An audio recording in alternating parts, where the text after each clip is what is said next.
Bon, je l'ai pas retrouvée, donc je la refais, mais ce coup-ci, je vais me consacrer qu'à ça et je vais mettre un titre que là-dessus. Comme ça, je la retrouverai facilement. Parce que la vidéo où j'ai parlé de ça, c'était une vidéo où j'ai donné une liste de 4-5 trucs similaires dans le Coran et dans l'attitude islamique. Parce qu'on entend souvent quelque chose qu'on peut... Normalement, j'en ai parlé dans la vidéo où je traite de la terre plate, ronde et plate. Hein, vous voyez la problématique islamique de la terre ronde, plate, etc. Mais bon, j'ai pas retrouvé, puis j'avais la flemme de réécouter. Là, je vais vous parler d'un soi-disant, hein, d'un truc, une propagande islamique, par les avocats modernes de l'islam, qui disent, ouais, grâce à l'islam, on n'enterre plus les petites filles vivantes. Alors déjà, c'est controversé qu'avant on le faisait, mais c'est pas très important. Pourquoi? Parce que le Coran l'a interdit et il cite un passage du Coran. Et donc, je rappelle quel est ce passage du Coran, et vous allez voir que là encore, on est très exactement sur la même arnaque que l'œuf d'autruche, avec la terre plate. C'est-à-dire que le Coran, il fait dire à Allah, il prétend que Allah dit, enfin, il y a écrit dans le Coran, et l'islam prétend que ce qui est écrit dans le Coran, c'est la parole d'Allah. Je vous ai aplati la terre comme là l'autruche aplatit le sol avant de pendre son œuf. Et les propagandistes islamiques, ils essayent, mais ça ne peut marcher qu'auprès des non-arabophones, de faire croire que le Coran annonce que la terre a une forme d'œuf d'autruche, et j'en ai parlé, j'ai fait une vidéo complète là-dessus, et j'ai mis les extraits des différentes voix illustres, les maîtres, comme dit le Z, voilà, je cherche un mot, bah maintenant il me l'a fourni.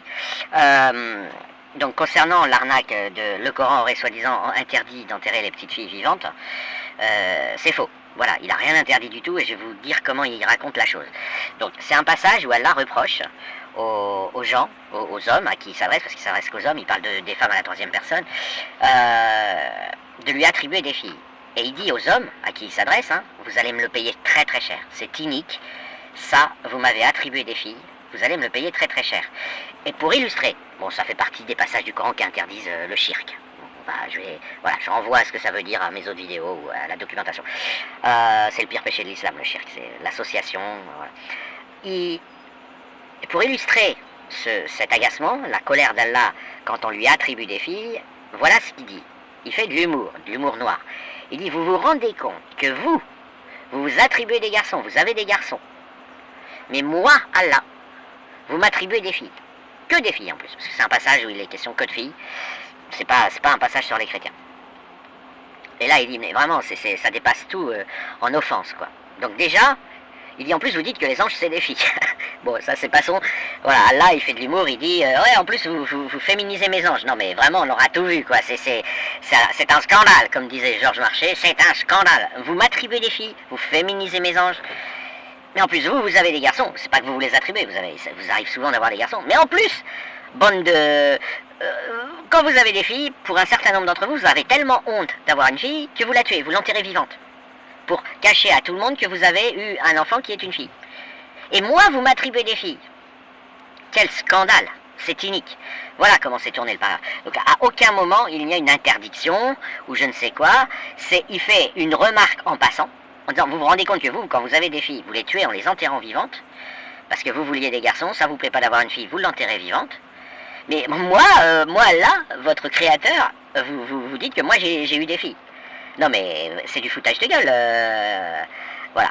Voilà comment est présenté. Bon, on peut pas appeler ça quelque chose qui condamne ce que font ces personnes qui enterrent les petites filles vivantes. Ok, ça ne les condamne pas directement. Ça ironise sur une action qu'ils commettent. Alors bien sûr, on peut considérer qu'elle n'est pas flattée, qu'elle n'est pas encensée, qu'elle n'est pas félicitée, qu'elle n'est pas halal.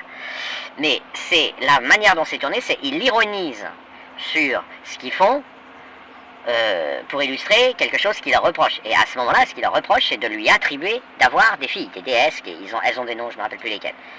Voilà le passage. Donc c'est comme la terre plate. Le Coran dit, je vous ai aplati la terre comme l'autruche aplatit le sol avant de pondre son œuf. Voilà, tous les Arabes le savent parce qu'ils sont arabophones et vous n'allez pas la leur faire.